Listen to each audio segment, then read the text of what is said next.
This is the Player 4 Podcast. Join us each week as we talk about video games, entertainment, and pop culture, and bring in guests from the Rooster Teeth community. Player 4 has entered the game.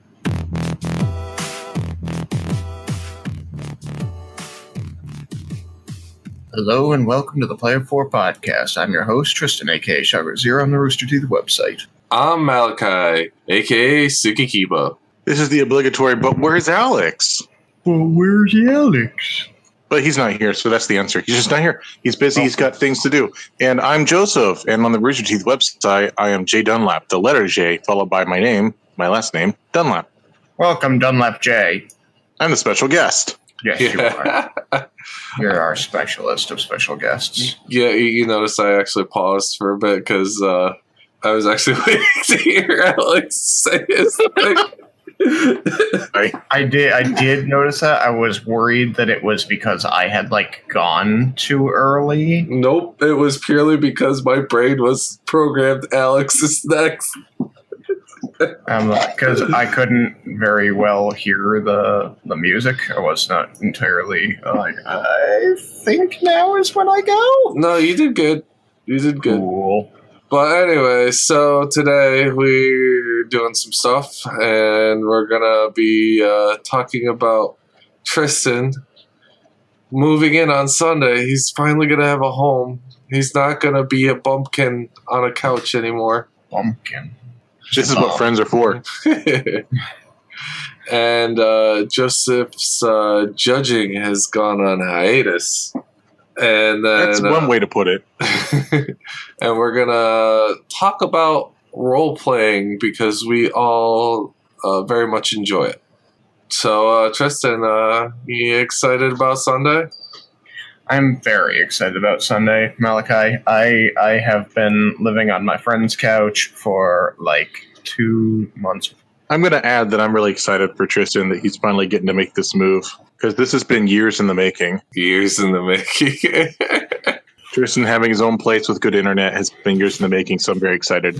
Yeah, and I'm still going to be making that mistake because apartments are small, and so they get warm quickly if you don't run your AC. Well, even before that, you were in a studio, which is even smaller than what you're going to have now, right? I mean, this will be the first time in a while that I've had my own place, and it's a one-bedroom, meaning it's got a couple rooms within it. Yeah, which is still better than literally just a room. Yeah, normally I rent a single room from Airbnb, wherever my job is. But, the good news is that this job seems pretty good, and they seem like they want to keep me around. So, and I've got the 1-year contract, and I've got the 1-year lease. So, those should at least match up even if they don't, if they aren't able to extend or make me permanent or anything. So, I think it's going to work out good. But yes, it's going to be a tough move in because I've got to wait until Sunday. It's a Sunday that I have to move in. I have to wait until somewhere between 1 p.m. and 3 p.m. to go get the key. It's not available until then. And then I have to run all the way up to another town up north to get my moving truck and then pack up the moving truck with everything from my storage and bring it back here and try to get all that stuff into the apartment. And there isn't an elevator or anything. Even the doorways are narrow and stuff like that. So it's going to be a logistical nightmare trying to get, a couch and tables and stuff up here. How many floors is it? It's only on the second floor, but still, the staircase is narrow, the doorways are narrow. So I've got my friend Sam and my friend James, and we're gonna do our best. So how long of a drive is it? It's a half hour to get to the storage, and then a half hour back. Oh, that's not bad. I was wondering, it's you'd be screwed. It's you get it at 3:00, and then you're working until 7, 8 at night trying to get all that in because they're so far away. We'll probably be working until 7, 8 at night trying to get everything in. I don't know. I'm a little worried that we won't be able to get certain things up the stairs at all, and then I'm going to have to try and call somebody with a crane to get through a window. Through the window. That's my big concern. And it's move-in weekend for like all the colleges here. So I don't know what the availability on those type of guys is going to be. So I'm a little worried. You'll figure it out. Yeah. I mean, the thing is, I could have just gone with those guys perhaps from the get-go and then just said, screw it, shelled out the money and done it. But I kind of was trying to avoid too big an expenditure and wanted to see if I could do it myself first. And then if I couldn't, default to them. Well, since it's only a half hour, there's no guarantee about getting something to lift the couch through a window. So you might want to not close out your storage unit until after you can get it in there. Oh yeah, I'm not going to close out the storage unit until I'm completely moved in. That way you can drive a half hour and put stuff back that was too big to fit. Yeah, no, the objective is not to put anything back in the storage unit. That is the objective. Of course, but like you said, you don't know if you can get it in there. Yeah, well, we're going to exhaust all of the options before going to that one. I could just see you guys trying to fit it through a narrow thing, pulling out a big sheet of paper and engineering how you're going to get it in there. I mean, sometimes it doesn't. Sometimes you just can't engineer something through a door, Yeah. Sometimes the thing is, if it's just a doorway, yeah, there's ways of finagling even large objects through doorways. But it's the staircase that really concerns me.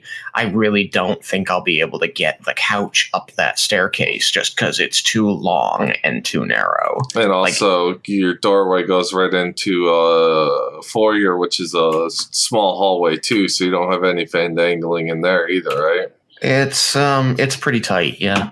But I'm excited that this is finally happening. That's the big thing, is that I'll finally have my own place. I won't be on Sam's couch anymore. I'll for the first time in years, I'll be able to decorate and just have my stuff available to me instead of sitting in storage unusable. Yeah, so many comments you've made, just oh, I could get that, but it's in storage. Yeah, exactly. So, I'll have access to all my roleplay books, all my video games, all my movies and DVDs. I'll have access to just everything. My tools. I'll have access to my tools. That's been a big thing, is that I just don't have my tools. So I'll have my tool chest here. That'll be nice. I need to go, the next thing after that, after getting everything in, is to actually go and buy the stuff that I don't own. So, I don't own a desk right now. So I need to go and buy a desk to set up my computer, I guess. I thought you had a desk. No. Was it just you put your computer on a table before? No. I mean, when I was in Texas, I bought a desk. And then I left. The desk was only $100, and it was a lot to move. So I just left it in Texas. I was like, eh. Oh, okay. I donated it. And then at the interim place when I was living in Lowell, there was already a desk in the room. So I just set up on that desk. Okay. But now I get to have my own desk and have it be any kind of desk I want. And get a big L desk, Well, plan it to for future getting the heck out of there, though, because you never know what the world is what kind of hand it's gonna deal you. I'm gonna get comfy. You're gonna get comfy. It's just screw it. I haven't had this in a while. We're just gonna go all comfortable. Yeah. Screw it.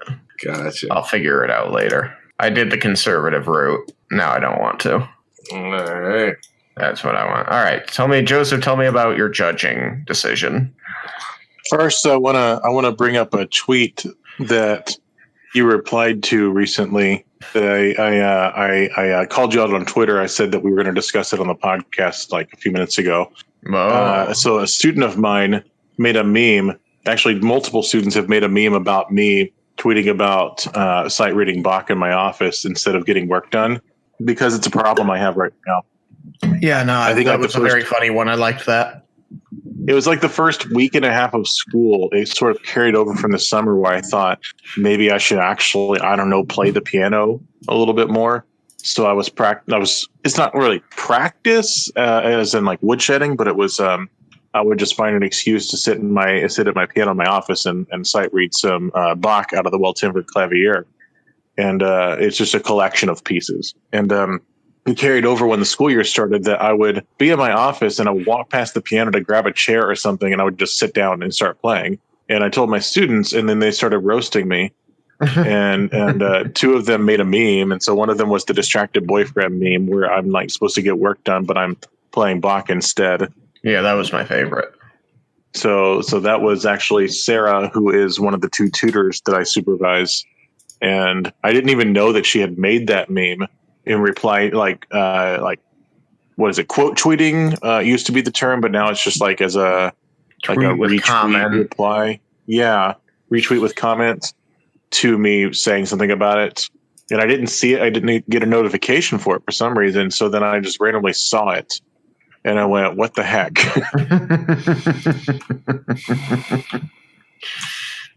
To which I said, "Nah, seems accurate."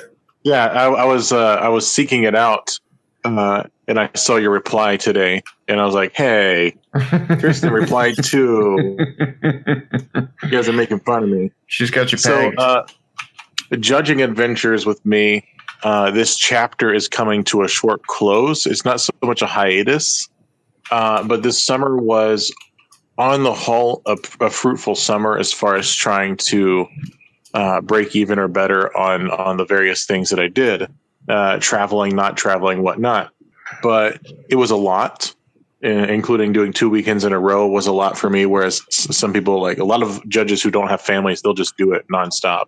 And I've got a thing in DFW this weekend, which is Star City Open. They do about anywhere between 2 to 4 of them a year in DFW.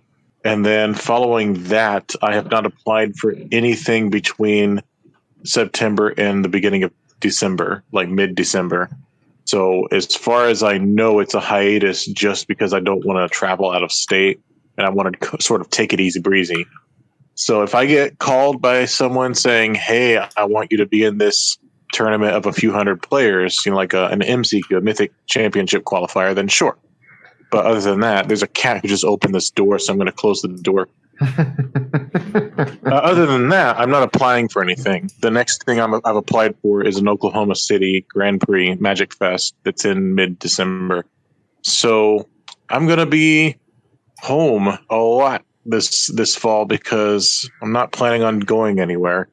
So you get more of me because I don't have to like miss because I'm packing for a big trip or anything like that. I remember the turnover between Denver and Ohio was like I had to do laundry on Wednesday of the week in between, and I had to miss the podcast because I was like helping Gina with laundry and everything because I was going to pack the next day and then leave the following day. So that's what's going on with me. It's not a hiatus where I'm like, man, I'm upset about Judge Academy. I'm not going to judge. I still haven't made my mind up on that, actually. So no, but I mean, a hiatus just means a break for whatever the reason. Yeah, I just wanted to clarify for anyone listening going, why does it say he's going on a judging hiatus? It's just I'm going to stick around and stay home for a bit. Well, we can I was just going to say, I can't. Music. I mean, music's always something I can talk about. A band student shared a meme yesterday or today on Facebook. It was like the theory teacher saying, "Come on, guys, it's not rocket science." Then a rocket science guy going, "Come on, guys, it's not music theory." And I commented to say that there was a chord that was analyzed wrong in the picture. And they were like, You would notice that. And like, well, really, I was looking to see if they did because I was pretty certain they would. Mm-hmm. And it's like they're going to make this meme, but they're not going to actually check what they're doing. Yeah. Well, it's a picture of a professor at a board, and I'm like, I'm pretty sure this professor got something wrong because it's a meme. So I'm going to look real close, and it's like the second chord was analyzed as the wrong inversion. Oh, see, it just means you're good at your job. Yeah, I would like to think so. So I'll just find some musical tidbits to share here and there. So your musical tidbit today is when someone says an inversion of a chord, what they're saying is that the bass note, like if you're a bassist or a tuba player, any of those things, the note you're playing is not the name of the chord. So if I'm playing a C chord, I'm not playing a C. That's an inversion. You're playing everything but a C. Every other note on the keyboard. Every other note that's in the chord, Tristan. So most chords are 3 notes. So you got 2 other choices. Right. And then if there's a 3-note chord, which is common in jazz, or sometimes 7-note chords or more, then you pick another one. But typically it's going to be the first 2. I see. So there you go. That's your musical tidbit. They analyzed the wrong inversion. I know music now. I know everything there is. So now You could do to the music topic theory. at hand. The topic at hand is role playing 101. Tristan, Yeah, you it very is. much felt We passionate absolutely about made that the explaining. main topic and then didn't talk about it at all because it was like the old bait and switch. Sure, like in Doctor Horrible. But all of that aside, it seems like it's a topic you're very passionate about. So I'd like to hear your advice to any listeners who want to get into role playing because they're obsessed with like watching all these performative D&Ds and listening to Everybody Loves Riken and all of that. And they're like, how do I get into it? What do I do? Yeah, and it's a question that, I've encountered quite a lot, especially because I'm on a bunch of forums. I take role playing. I very much enjoy it, so I seek it out, and so I go to different forums and I weigh in on people's questions about, how do you handle this, that, or the other thing, rules wise, and I take a lot of enjoyment in that. But one question that often comes up, especially on these forums, is, "Hey, I love the idea of role playing. I love role playing. I don't know how to get into a group. I've never role played before. What do I do?" And so I think the first thing I want to address there is if it's nerves, you just got to jump in and do it. And you gotta just try, just make a character, talk to people. And those forums are a great place to start. Ask around. One thing I love about those forums is people come in and say, "Hey, I'm really interested in this. I don't know how to start a game.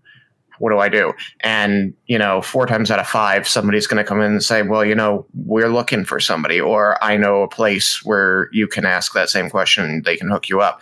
There are a bunch of different websites you can go. If you're looking for like an in-person kind of game, you can do meetup.com. If you aren't too keen on jumping on a website and talking anonymously to people, go to your local game store. Any place that sells dice, D&D books, Magic the Gathering cards, the hobby stores like that, miniatures, they're usually going to be pretty well in the know. Usually they'll be running a game in the back room weekly. So first and foremost, finding a game. The suggestions I have are check the forums, try meetup.com, and go to your local game stores. Second, after that, if you want to play with your friends instead and you're having trouble tying them down, one-shots are a great way to go. There are a bunch of pre-made modules for the different settings, or you can, peruse the Dungeon Master's Guide for any edition you want to play, and that will have the pertinent rules for setting up a couple encounters. And you just say, "Hey, I want to run a couple encounters, just try this out, get people rolling dice." So that's what I would say for starting off. What about you, Joseph? How do you usually find your groups? How did your current roleplay group, which I believe is still a Star Wars group, if I'm not mistaken, how did you guys find each other and get started? I just want to have an addendum to your advice about going to a game store. If you're not sure of the wording, just ask if they have an Adventurers League. If they have Wizards of the Coast sanctioning, like if they sell Magic cards and D&D books in any combination, one or the other, they might have an Adventurers League. So ask them about Adventurers League.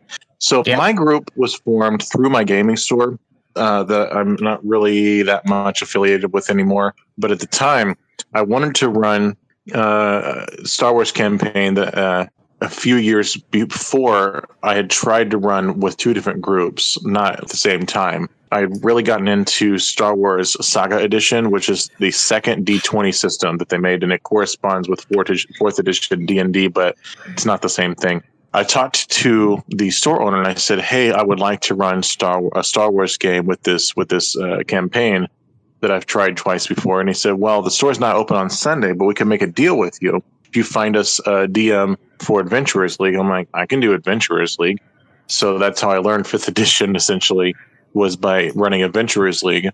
and that I would run that on Saturdays, and then someone would come open the store for me on Sundays. Happened to be Brandon, who's now my Judge travel buddy, and then we would play Star Wars on Sunday afternoons. So everyone who joined that group was joining because they either were in Adventurers League and wanted to be in something else, or because I knew them personally and had extended an invitation. Either I knew them just like I've known them for years, or I met them at the game store playing Magic or anything like that. Eventually, we relocated to Brandon's house when some drama went down with the local store scene, and we finished that campaign actually almost a year ago. Nice. And just to interrupt you for a second, that does happen sometimes. Sometimes, drama occurs. And the most important thing, I think, at that point is to try and find a way around it. Try and find an alternative. Don't let it, crush your spirit. Sometimes things don't work out. Just keep going. Find the next way to make a group work. It's true. So we just relocated. And I think over the course of the campaign, we did have people who came and went, they didn't stick with it. I think 3 different people made droids, but none of them ended up staying in the group. Well, no, the third one did. So we had a guy whose robot eventually became known as Sexbot 3000, and he actually made it to the end of the campaign. That was because there was this party in the campaign module where everyone was supposed to mingle with different areas of the party, which was on a train, and the robot went to the dance floor, and there was it was actually legitimately saying, hey, he can make rules about music, or like he could like mix music, or he could be on the dance floor. So he went into the booth and invented dubstep with his insanely high roll, and then dove from the sound booth onto the dance floor and just cut a rug. And the ladies were like, "Oh, Sexbot," and that just became his name. And that's rule number 2. Sometimes you just got to roll with it. Right. And there was some interesting situations that arose from the campaign. It was one of those, everyone was in character 99% of the time, but it wasn't a rule. That group then was down to start a 3-5 campaign that I was working on last year around November or so when we finished the campaign. And the idea was we were going to record it. And I recorded 3 or 4 sessions, and they came out well, except the 4th one, which was in an echoey room, and I couldn't save it. And then my time got... that was around when we sort of revived the podcast and started live streaming it. So I stopped devoting my time to that other project. And so then we were going to try to start some tabletop game, and it died. So I currently do not have a group. I was recently invited to join a group that it's, Brandon and one of his friends and a bunch of people I don't know, but I don't have to DM it. So I'm down. There you go. So, and so sometimes acquaintances can help you out. Now, I do know that a big challenge that I usually hear about in these forums is none of my friends play. So, Malachi, how did you get into your group? Well, I actually was playing... Not my game. Yeah, I was going to say. Get into your LARP group.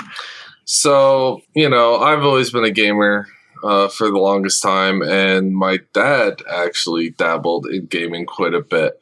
And one thing I'd like to also say about D&D is it's kind of like acting. You're just having fun and creating an entity or a character. A personality. Yeah, personality. And so he kind of got into it because a lot of the actors that he was around, because he did a lot of plays when I was younger, he met people and they're like, "Oh, hey, do you play D&D?" He's like, "No, not really, but I'm interested in it." Actually, yeah, I'm not sure if my dad played when he was younger, but so he got with these guys and for many years started playing, and then when I got a little bit older, I actually joined some of his tabletops at his friends' places, and I've four adventures, and then no, I only did 2 because I watched the other ones because he was going to them, and it happened to be the weekend that I was hanging out with him, and then I got into LARPing when I was a little bit older than that, and I went to several LARPs, played a lot of NPCs, never really did a PC character. So it was more basically through my dad and my love of gaming and stuff always kept me interested in that, and storytelling. And that's really what it is, collaborative storytelling. Mm-hmm. You are creating the story with your DM. DM puts down the base, and then you build on it. Mm-hmm. And for my thing, I want to let anyone out there that's listening that's interested in playing is like, don't be afraid to play at all. There's nothing, you figure out how to play the game and ask people questions and learn. But after that, there's nothing you can do that is wrong in D&D. You just go with it. You have fun. You just stay to your character's nature that you created, or the personality. Don't keep changing his personality each time you do a session. Stick with your character's personality, said, for better or for worse, and just have fun. And you can't go wrong. Yep. Settle on a personality, a set of ideals, and then just do the best you can to always make decisions in character that are in the direction, in the vein of those ideals. Yeah, and you can't. There's nothing you can do wrong after that point. Yep. So don't be afraid. Have fun. That's supposed to be for fun. Exactly. For me, my current campaign, and I've learned that I'm really a one campaign at a time kind of person, especially as a DM, because I get very invested in the story I'm telling, and I'm interested in that story, and I want to see it through. I was approached on those same forums I talked about by a bunch of players or would-be players who had become familiar with D&D through shows like Critical Role and Heroes and Halfwits, and said, we want to do this. You're always on these forums talking about it. Would you DM for us? And I told them, straight up, I've DM'd Shadowrun and I've DM'd Exalted. I've never DM'd D&D. I'm willing to do it, but, work with me. We're going to both be kind of learning it at the same time. And they said, that's fine.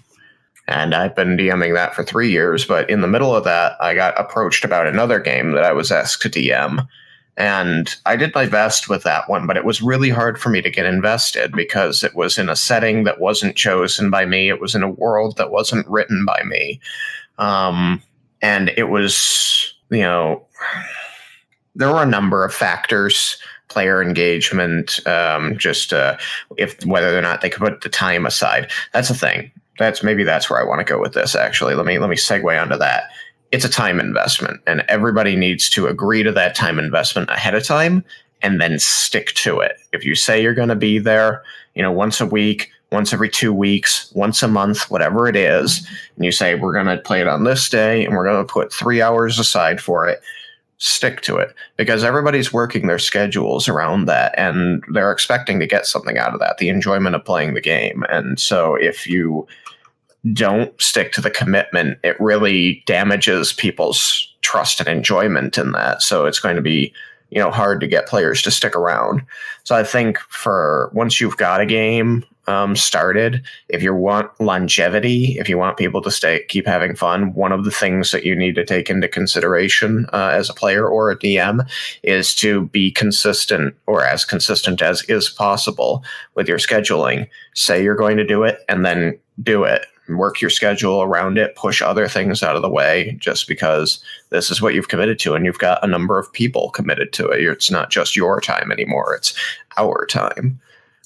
So that's I think a really important one, that sometimes people don't respect the time commitment that others are making to make the game work. And that's really going to hamstring any game that you have going if somebody's not committing, if they're not showing up on time, or if they're canceling a lot, especially at the last minute.